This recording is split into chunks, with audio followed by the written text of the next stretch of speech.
What's up, addicts? Welcome to the Fantasy Addiction Network. In this video, we're going to talk about one of the more interesting players to value this year, Josh Jacobs, running back for the Oakland Raiders, and talk about his fantasy outlook.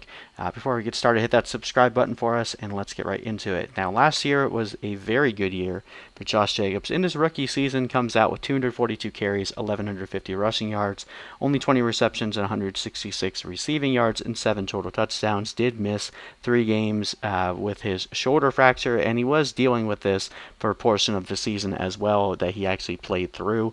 Finished with 191.6 fantasy points in total, 21st at the position, and 14.7 fantasy points per game, which was 15th, basically finishing the year as a running back 2 in both categories.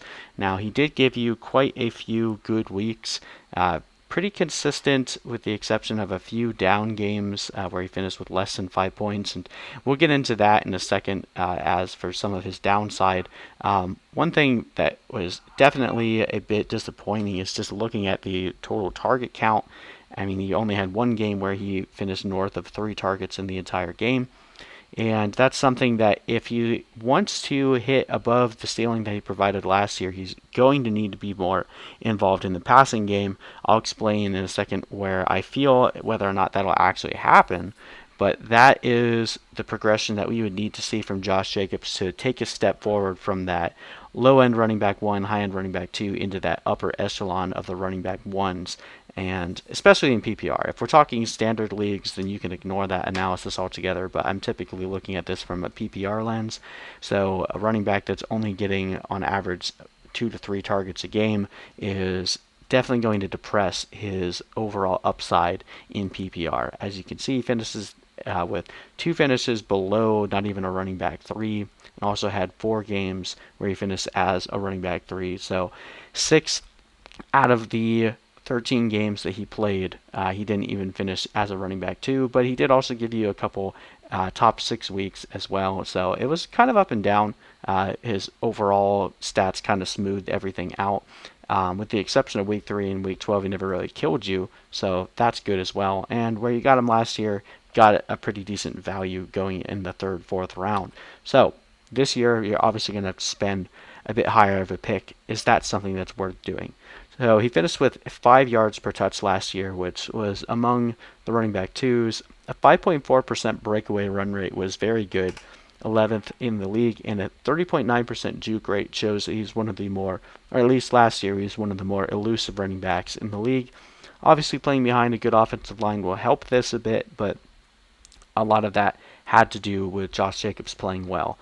463 yards created, number 9 in the league, is nothing to shake a stick at. And last year he had a very high amount of both red zone and goal line carries, finishing in the top 12 with both of those. And he faced a pretty bad game script, negative 3.28, that's 23rd among running backs.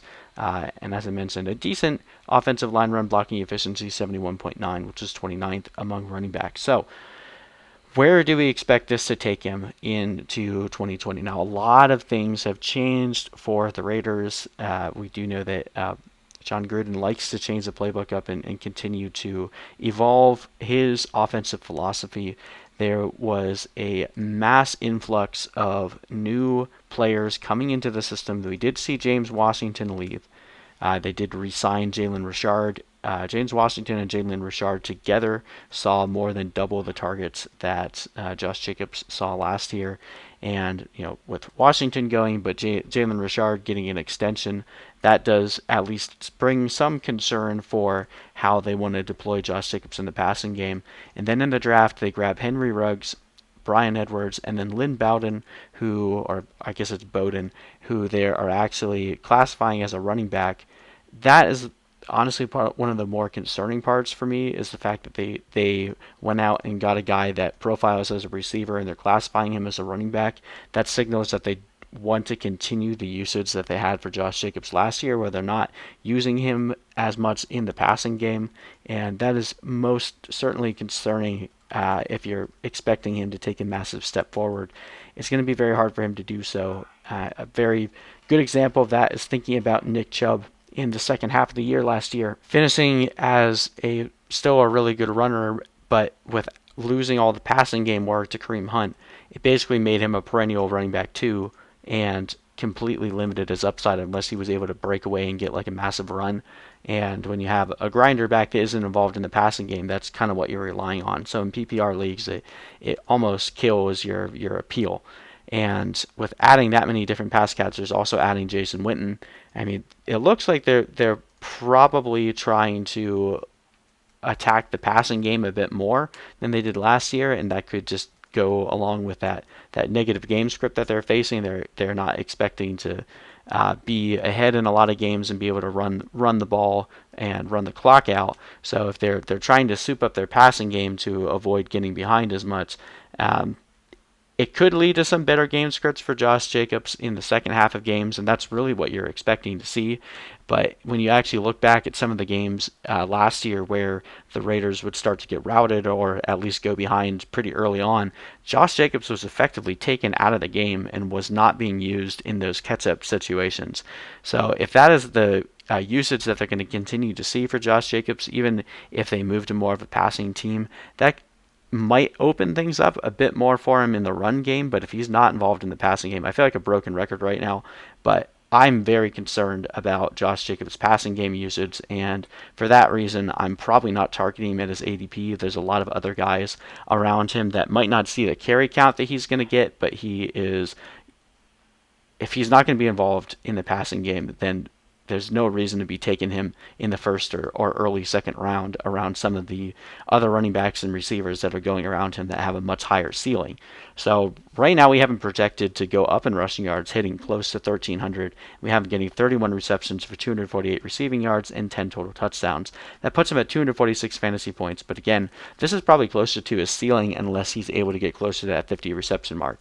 If he does see a massive uptick in the passing game, then he's going to be a massive draft day value where he's going. But at this point, there's not really any logical reason to assume that they're going to increase his passing game work. So at that point, you're pretty much just hoping for an injury and a force of the hand for John Gruden to have to shift his offensive philosophy and actually put Josh Jacobs in passing down situations. So to me, that's you're risking a lot and banking on a lot happening when you're taking a first or second round pick that you're expecting something to change in the offense rather than what we see right away. I personally like to take guys that have a little less risk in the first couple rounds. So Josh Jacobs is someone that I'm going to be avoiding in PPR leagues unless he falls to me near the end of the second.